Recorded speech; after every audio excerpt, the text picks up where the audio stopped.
वित्त मंत्री ने आर्थिक पैकेज के चौथे चरण में की कई सुधारों की घोषणा। कोयला खनन और अंतरिक्ष में निजी क्षेत्र की होगी भागीदारी।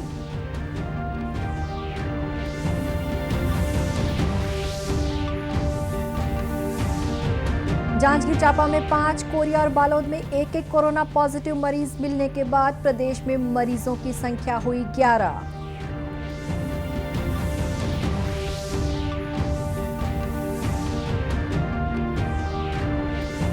पूर्व मुख्यमंत्री अजीत जोगी की हालत में कोई सुधार नहीं। सिंगापुर के डॉक्टरों से वीडियो कॉन्फ्रेंसिंग के जरिए किया गया विचार विमर्श।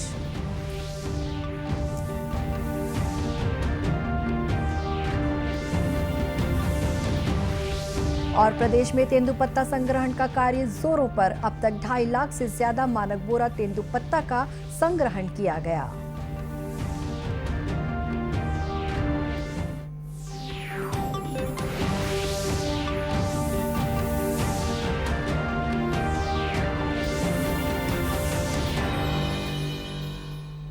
नमस्कार, आप देख रहे हैं दूरदर्शन समाचार। मैं हूं शुभ्रा भट्टाचार्य।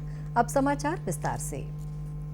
वित्त मंत्री निर्मला सीतारमण ने कोयला क्षेत्र को आत्मनिर्भर बनाने के लिए आयात में कमी लाने के साथ साथ इस क्षेत्र में सरकार के एकाधिकार को खत्म करने का निर्णय लिया है। कोविड-19 संकट के बीच केंद्र सरकार की तरफ से घोषित किए गए 20 लाख करोड़ के आर्थिक पैकेज की चौथी किश्त का ऐलान करते हुए वित्त मंत्री ने कहा कि कोयला क्षेत्र में कमर्शियल माइनिंग शुरू की जाएगी। उन्होंने कहा कि इस क्षेत्र में अधोसंरचना विकास के लिए लगभग 50,000 करोड़ रुपए खर्च किए जाएंगे। पत्रकार वार्ता में घोषणा करते हुए वित्त राज्य मंत्री अनुराग ठाकुर ने कहा कि अब बॉक्साइट और कोयले की संयुक्त नीलामी होगी, जिससे खनन में वृद्धि के साथ नए रोजगार के अवसर भी बनेंगे। इसके अलावा जो पार्शली एक्सप्लोर्ड थे हमारे खदान, उनको भी देने का काम किया जाएगा ताकि उनका भी खनन और किया जा सके और उसका लाभ भी मिले। कहीं ना कहीं आंशिक रूप से ये जो अन्वेषण हुआ था, अब इसको निजी क्षेत्र को देकर जल्दी उसमें और लाभ मिल सकता है और प्लेयर्स आएंगे तो खनन ज्यादा हो पाएगा। और जो अपना समय से पहले खनन की प्रक्रिया को पूरा करता है तो उसको भी इंसेंटिवाइज करने का काम कुछ ऐसे प्रोग्राम्स के माध्यम से किया जाएगा। गैसिफिकेशन के लिए नई अलॉटमेंट्स की जाएंगी ताकि अलग अलग इसमें डाइवर्सिफाइड अपॉर्चुनिटीज मिल सके उनको। रेवेन्यू शेयर में उनको रिबेट मिलेगा जो सक्सेसफुल कोल बिडर्स होंगे। और यही नहीं, इसके इंफ्रास्ट्रक्चर के डेवलपमेंट के लिए, आधारभूत ढांचे के डेवलपमेंट के लिए लगभग 50,000 करोड़ रुपया खर्च होगा।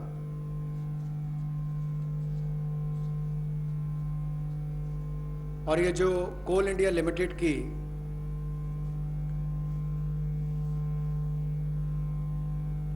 एनहांस्ड एवैक्यूएशन की हम बात करते हैं, NCIL जो कोल इंडिया लिमिटेड की जो खदानें हैं, उसके लिए भी कोल प्रोडक्शन प्राइवेट ब्लॉक्स को दी जाए, उसके लिए भी इसमें अवसर उपलब्ध होंगे।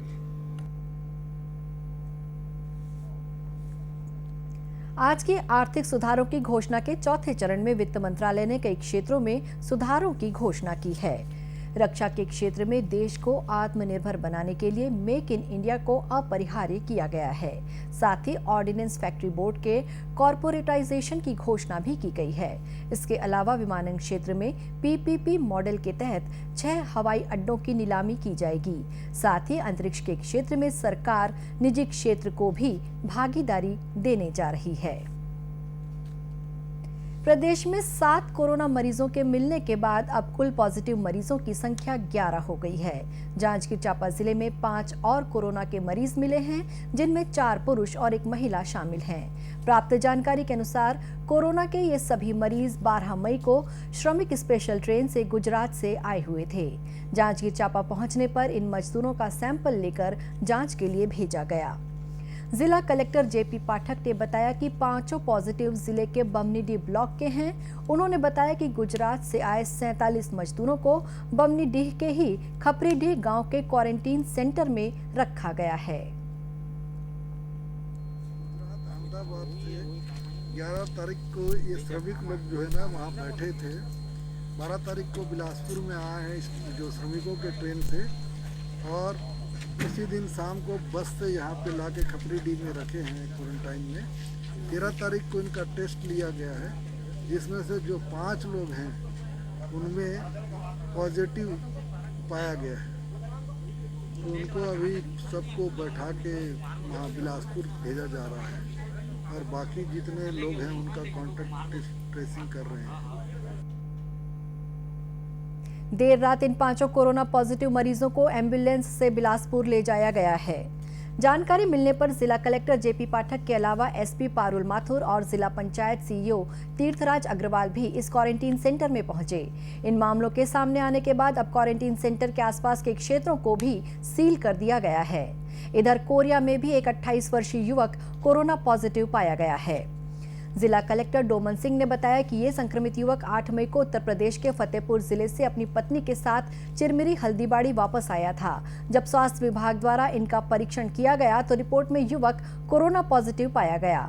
युवक को इलाज के लिए अंबिकापुर जिला अस्पताल रेफर किया गया है, जबकि उसके संपर्क में आए परिजनों, रिश्तेदारों और अन्य व्यक्तियों को क्वारंटीन सेंटर में रखा गया है। उधर बालोद में भी एक और कोरोना पॉजिटिव मरीज मिला है। ये युवक भी प्रवासी मजदूर है जो महाराष्ट्र से बालोद आया था। जिला कलेक्टर रानू साहू के निर्देश पर इस युवक को क्वारंटीन में रखा गया है। प्रदेश के पहले मुख्यमंत्री अजीत जोगी अभी भी कोमा में हैं और उनकी हालत चिंताजनक बनी हुई है। अस्पताल द्वारा जारी मेडिकल बुलेटिन में बताया गया कि कल न्यूरोलॉजी विभाग के डॉक्टरों ने श्री जोगी का परीक्षण किया और सिंगापुर के नेशनल यूनिवर्सिटी हॉस्पिटल में न्यूरोलॉजी विभाग के प्रमुख विजय कुमार शर्मा से वीडियो कॉन्फ्रेंसिंग के जरिए चर्चा भी की। इस चर्चा के बाद डॉक्टरों की टीम ने निर्णय लिया है कि श्री जोगी को अभी सपोर्टिव ट्रीटमेंट ही दिया जाएगा। फिलहाल श्री जोगी को वेंटिलेटर से कृत्रिम सांस दी जा रही है। इसके अलावा बुलेटिन में बताया गया है कि उनके यूरिन आउटपुट, ब्लड प्रेशर और हृदय की गतिविधियों को नियंत्रित किया गया है। प्रदेश के बस्तर में सुरक्षा बलों की सतर्कता से एक बार फिर माओवादियों के बड़े हमले की साजिश को नाकाम कर दिया गया है।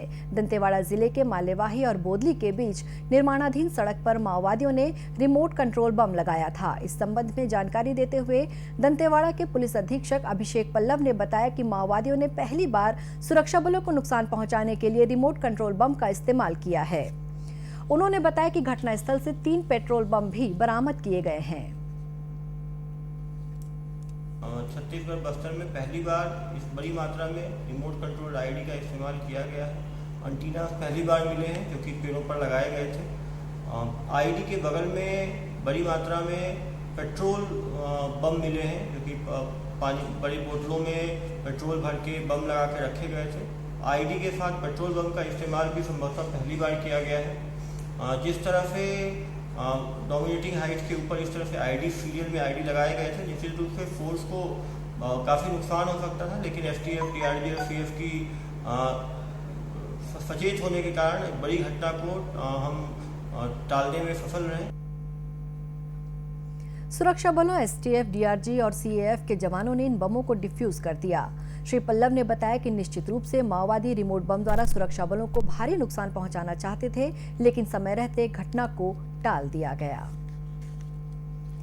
कोंडागांव के चिखलपुटी के पास 2 ट्रकों की आमने सामने भिड़ंत हो गई। इस भयानक दुर्घटना में 2 लोगों की घटनास्थल पर ही मौत हो गई, जबकि 3 अन्य लोग गंभीर रूप से घायल हो गए हैं। घटना की जानकारी देते हुए कोंडागांव की विशेष पुलिस अधीक्षक निकिता तिवारी मिश्रा ने बताया कि एक ट्रक रायपुर की ओर से सीमेंट भरकर बचेली जा रहा था, जबकि दूसरा डीजल टैंकर जगदलपुर से भिलाई की ओर जा रहा था।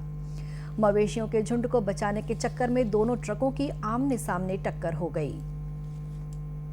आगे के स्थान पे जगदलपुर की ओर हुआ है, जिसमें 2 ट्रकें, जो कि एक ट्रक कोंडागांव की ओर से आ रही थी और एक ट्रक जो है जगदलपुर की ओर से आ रही थी, दोनों के बीच भिड़ंत के कारण हुआ है। प्रथम दृष्टया कारण जो पता चल रहा है वो है कि रास्ते में मवेशी आ जाने के कारण दोनों गाड़ियों के बीच भिड़ंत हुई है। क्या कैजुअल्टीज?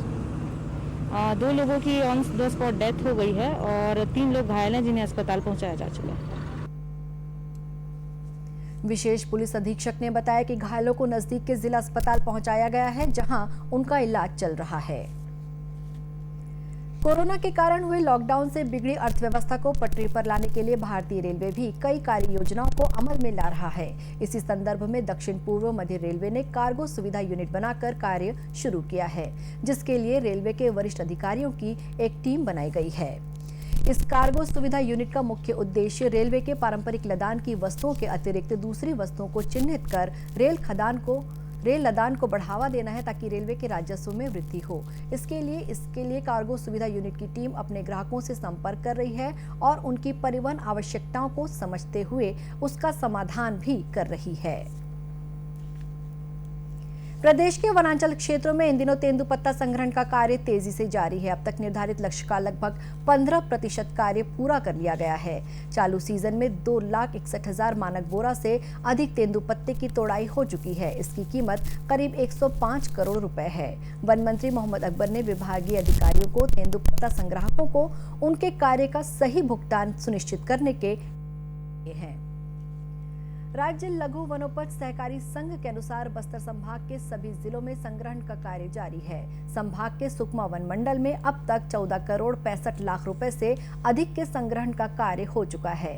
बस्तर की वन मंडल अधिकारी स्टाइलो मंडावी ने बताया कि वनवासी परिवारों के लिए तेंदुपत्ते की तोड़ाई का कार्य जीविकोपार्जन का साधन है।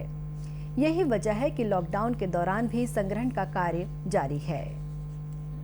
जिला यूनियन जगदलपुर में वर्तमान में वन धन योजना के साथ साथ तेंदुपत्ता संग्रहण का कार्य भी प्रारंभ है और शाक कर्तन के 45 डेज के बाद अप्रैल के लास्ट वीक में हमारे यहाँ जिला यूनियन जगदलपुर में तोड़ाई का कार्य प्रारंभ हुआ और कोविड-19 लॉकडाउन के दौरान भी लोगों में बहुत ही उत्साह देखने को मिला। और हम सभी जानते हैं कि वनवासी क्षेत्रों में पूरे परिवार के साथ साथ पूरे उनके घर के सदस्य लोग भी इसमें जुड़ के काम करते हैं। तो ये जो तेंदुपत्ता संग्रहण का कार्य होता है वनवासी क्षेत्र में, ये एक जीविकोपार्जन का, रोजगार का एक बहुत ही बड़ा साधन होता है और कम समय में एक परिवार को आर्थिक बल मिल जाता है। और जो शासन के द्वारा जो दर निर्धारित की गई है 4,000 रुपये मानक बोरा, इससे लोगों में बहुत उत्साह है। इसी तरह कोरबा जिले के कोरबा वनमंडल में अब तक 1 करोड़ 90 लाख रुपए और कटघोरा वनमंडल में 45 लाख रुपए से अधिक के तेंदुपत्ते की तोड़ाई का कार्य पूरा हो चुका है। कोरबा वनमंडल के अधिकतर वनांचल क्षेत्रों में बीते 10 मई से संग्रहण का कार्य चल रहा है। वन विभाग के उप प्रबंध संचालक SS कंवर ने बताया कि कोरोना संक्रमण से बचाव के लिए संग्रहण कार्य में लगे वनवासियों को वन विभाग की ओर से फेस मास्क का वितरण किया गया है। साथ ही ये भी सुनिश्चित किया जा रहा है कि तोड़ाई कार्य के दौरान वनवासी सोशल डिस्टेंसिंग का पालन करें। यहाँ तेंदुपत्ता का संग्रहण 10 तारीख से कुछ फाड़ों में चालू हो गया है और आज की स्थिति में लगभग 80% तेंदुपत्ता फाड़ों में संग्रहण का कार्य प्रारंभ हो गया है। गांव में जो संग्राहक हैं, हम प्रति परिवार को 3 मास औसत प्रदान कर रहे हैं, जिससे उसके परिवार के लोग मांस का उपयोग करें और जब भी तेंदुपत्ता कलेक्शन करने जाएं तो दूर दूर में रह के कलेक्शन करें। गौरतलब है कि छत्तीसगढ़ में तेंदुपत्ता हरा सोना के नाम से भी मशहूर है। अंत में मुख्य समाचार एक बार फिर। वित्त मंत्री ने आर्थिक पैकेज के चौथे चरण में की कई सुधारों की घोषणा। कोयला खनन और अंतरिक्ष में निजी क्षेत्र की होगी भागीदारी।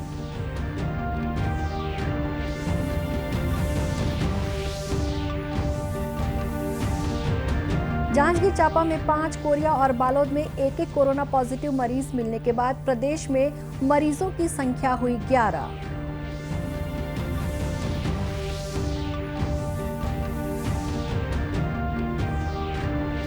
पूर्व मुख्यमंत्री अजीत जोगी की हालत में कोई सुधार नहीं। सिंगापुर के डॉक्टरों से वीडियो कॉन्फ्रेंसिंग के जरिए किया गया विचार विमर्श।